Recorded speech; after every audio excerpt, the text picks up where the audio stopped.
Hey everyone, it's Ben Hardy here, and in today's going to be comparing the new 4Runner to the old 4Runner to see if the new one is actually better.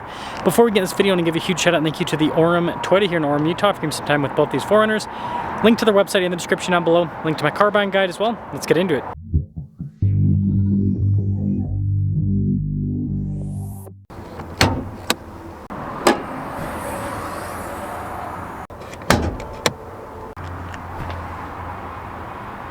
Powering the 4Runner is an NA 4-liter V6 that goes through a 5-speed. It puts out 270 horsepower and then 278 pound-feet of torque.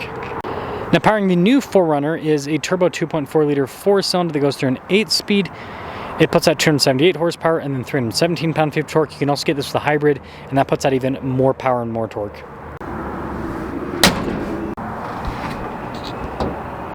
Before we move forward with this comparison, I do want to mention if you want to see more videos just like this, then I recommend you subscribe because I post content every single day. Now, other than the silly air dam on the new one, I think that both of these actually look really cool in their own right. I mean, this generation of 4Runner, the 5th gen, I think just aged really well over the years. Fake hood scoop looks cool. Fake hood scoop on the new one also looks cool. Now, I will say the fog light style on the new one being just completely rectangular compared to the round ones on the old one, that's one thing I'll give to the old one. But anyways, let me know which front end you think looks best. Now when it comes to the tire and wheel setup with both of them, the biggest difference you notice is they've just upsized on the new one. So the old one, you'd regularly see 17s, 18s on some packages. Whereas the new one, you're regularly going to see 18s and 20s on a lot of packages, 17s on very few of them. And then you notice the difference with the fender flares. I mean, look at the new one, huge versus the previous gen was a lot more modest. The mirror cap design is actually pretty similar. There's a little bit of a difference between them. Now, a huge difference is actually the rear window. So the new one has kind of like a throwback to the older generation 4Runners, whereas the 5th gen just kind of had a regular window. So here's a side profile on the 5th gen 4Runner, and then here's a side profile on the new 6th gen 4Runner. Now let's compare the cargo areas of both of the vehicles. So this is the 5th gen, super spacious. You've got an outlet here in the back, a relatively low loading floor, so everything's easy to use.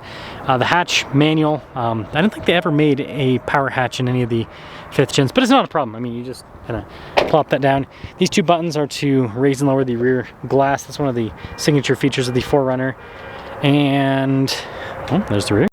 This leads us to the new one, which you'll notice is also extremely spacious. Now if you get the hybrid, it does raise the load floor a little bit. This one's non-hybrid, so we don't have that problem. But yeah, I mean, feature-wise, still has an outlet and all that in the rear. You can get these with a power hatch on the new one. And this one's manual though. Still has the buttons here for the rear glass. And the back end, I mean, just the transformation, the generations. Again, there's obviously a lot of similarities, but the new one's a little bit wider, but they're both about the same height. Now in the back of the 5th gen 4Runner, good space here. We've got some vents for the rear. And then this one has the cloth interior. I made sure that both these trucks had the cloth seats. You can see with the door panel, you got nice trim all over. Again, a little bit more basic, but it works. Now the new one feels pretty much just as spacious. Got little vents there, USB outlet, all of that. I do like these cloth seats more. They're rougher texture, but they just feel kind of more rugged, durable. We'll see if they actually are more durable long term, but it feels that way. Got soft touch trim there on the door panel.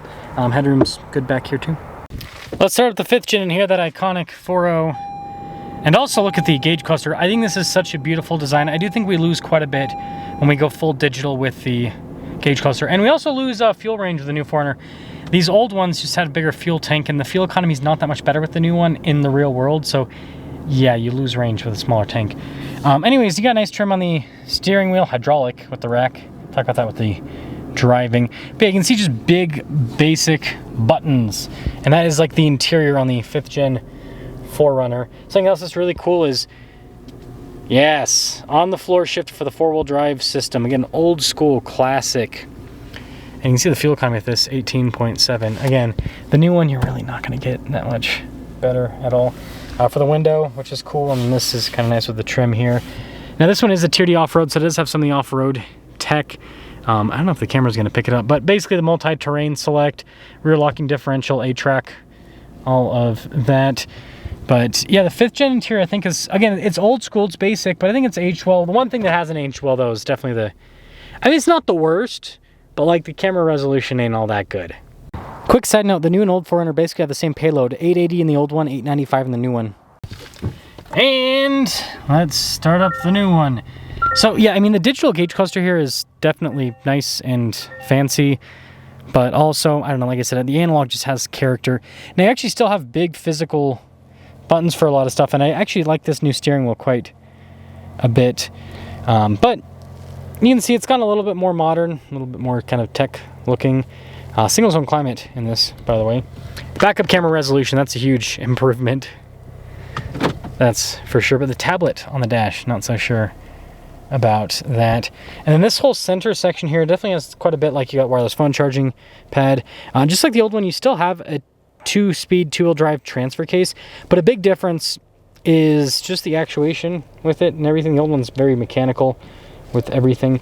And then you still can get a rear locking differential, Toyota's modern multi-transect, which by the way, the new multi-transect is way more capable than the old one. I've tested it out plenty in my new Land Cruiser. It is night and day different. Well, I shouldn't say night and day, but it is a substantial difference. But yeah, this is basically the new Tacoma interior, but put into the 4Runner. Now let's talk about pricing, because the new 4Runner is quite a bit more expensive, but let's quickly go over the previous gen 4Runner. So with the previous gen 4Runner, if you wanted a fully loaded TRD Pro or a nice limited, it's going to be in the mid-50s for that. But most of the 4Runners, you know, TRD off-road, even a premium, we're going to be under $50,000. And SR5, you're like 40 grand with the previous gen, right? With this new one, I mean, this TRD Sport with the cloth interior is already like $53,000. Now, if you go up to a Pro, you're looking at like 70 grand with the new generation. The Trail Hunter's also up there. Obviously, there wasn't a Trail Hunter with the previous gen, but the new one's quite a bit more expensive. I mean, what you're looking at is a new TRD off-road with the hybrid or with the premium package is as expensive as a previous gen TRD Pro. Now, I will talk about this in the driving section, but let's take them out. Back in the 5th gen. Now I'll tell you, I'm a huge fan of the 5th gen 4Runner and just the previous gen Toyotas. I mean, I own a previous gen Sequoia, what my wife drives, and then we've got a 200 series Land Cruiser. But with that being said, I do see some big benefits with the new Yodas. People always get upset when I say Yoda, but that's what we call them nowadays. Toyota, too long. This is TikTok world. We gotta abbreviate everything, so now they're Yodas. Not Yoda, but Yota. Anyways, the 5th gen's got a lot of character to it. So this 4.0 V6 it's just such a large displacement V6. It's got so much low-end grunt for what it is. You just feel like there's a lot to pull from. It's really cool, actually. And it sounds good. It's probably one of the best sounding V6s out there.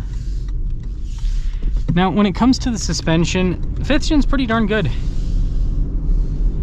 Now, once you get up and moving, yeah, you got to wring out the engine a bit. But it's not bad. It's a cool sound. But yeah, this is a comfortable ride. And the cool thing with the 5th gen TRD off-roads is if you, I mean, it's hard to find, but you could get them with the previous gen KDSS system, which, what I will say is the previous gen system isn't as good as the new EKDSS, but you just have to be a little bit more patient with it. It just takes a little bit longer to adjust, but it's still very comfortable, helps out handling and all that. But yeah, you can see, like, when you drive one of these, you can understand why these sell so well, right? The reliability is top notch. Everything's easy to use. It's basic, but it just all makes sense. And it's just a comfortable drive. Like, it's not the quietest cabin on the planet, but it's relatively quiet. And the suspension's pretty comfortable. And it's just easy. It's also the size. It's easy to maneuver. So when you put it all together, it's just a car that you can get in every single day. It starts up, no questions asked. And it goes from A to B just fine. It gets decent fuel economy for being a truck. It's got a lot of space, so you can fit a lot in it. And it just doesn't, nothing upsets it. It doesn't fuss at all. It just does the work that you ask it to do. The only thing that's a little bit annoying is trying to get on the highway, right? It's not that quick. But it's super easy to forgive it for its lack of acceleration because it'll last longer than you, right? And it's not that bad. You just have to sit on the throttle for a little bit longer. Who cares? So, yeah, still a fan. I love the basic nature of the 5th generation. I think that it's going, I mean, it's already aged very well. It's going to continue to age gracefully, as they say. And there's a lot of things like the analog aspect, especially the gauge cluster. I miss that. I think that we need to kind of pull back on the full digital because it's not the worst thing ever, but it's nice to have something that like that just looks nice, just to see the gauge. I think we've kind of come full circle where we've realized, you know what? I think we can have a little bit of analog back in our lives. So with that, it's so cool. Also, when you go over bumps, you can literally, because everything's manual, you can see the driveline shifter actually shake a little bit. It vibrates all the time. It's really cool. Again, this is just like you're connected to the vehicle because of how basic it is. So let's pop in the new one. Well, stepping into the new gen, and I understand this would have been a better comparison if I had Tier D off-road versus Tier D off-road, but these new ones are selling pretty quickly, so there's not a lot available. Also, I got a manual seat in the new one, over 50 grand. Whereas you could get a Tier D off-road premium for sub 50 and you'd have power seat and that one had a power seat, by the way. So yeah, like I said, the new one, it's more expensive. It is more expensive. The first thing you notice is it's much more refined. The ride quality, I mean, just right off the bat, it feels less truck-like, feels just more refined. Cabin insulation's better. And it actually feels bigger in here. And the new 4Runner is now on the same wheelbase as the new Land Cruiser, so the new 4Runner is kind of like a, I call it the Tacoma SUV, but there's a lot of things you could call it, but it's just a different beast compared to what it used to be. It is a different beast altogether. Some other stuff. This engine's not quite as characterful as the previous engine, but it's still got great torque. You don't have to go up as high in the RPMs to get this thing up and moving. Definitely doesn't sound as good though. And this transmission's smooth. The other transmission, I would say it's just as smooth. Yeah. It just has the slight abrasiveness that you get from a 4-cylinder turbo. It's not bad though. Yeah, the ride's definitely a little bit better. And this has bigger wheels. You put smaller wheels in this new 4Runner and that helps out quite a bit too. This one's just the fancy pants Tier D Sport, right?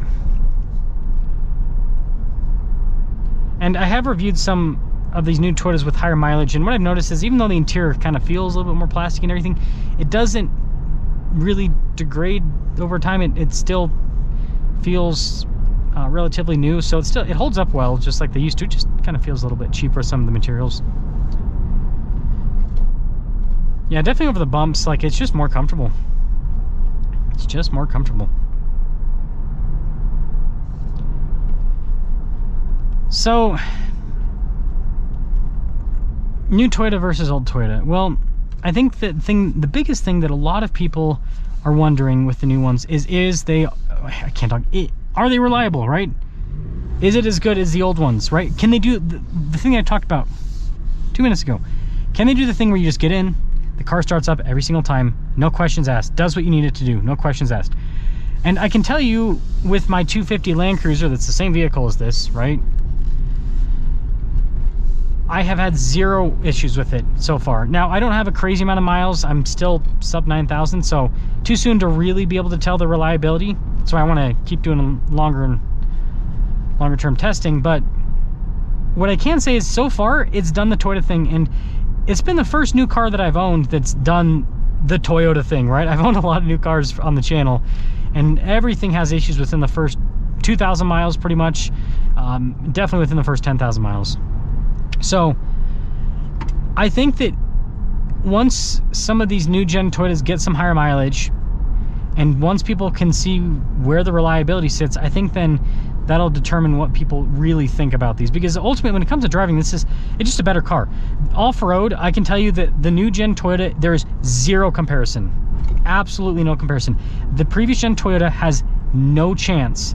You can get through obstacles off-road with a new 4Runner stock. Like, you get a Tier D off-road, or you get a Land Cruiser, even in 1958, you take that through stuff, and you take a heavily modified 4Runner, whatever you're gonna call it, for the previous gen, and the new one is going to be able to get through easier. The new traction control system, everything, it's just better. It's just better. The car drives better, and again, I think that people, the reason they don't like the 4-cylinder is not because of the I mean, the economy's not, you know, you want more economy, but it's mostly just because of the questionable reliability.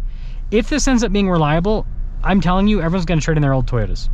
That's my 2 cents on that. So let me know what you guys think. Let me know if you like the new 4Runner more, the old 4Runner more.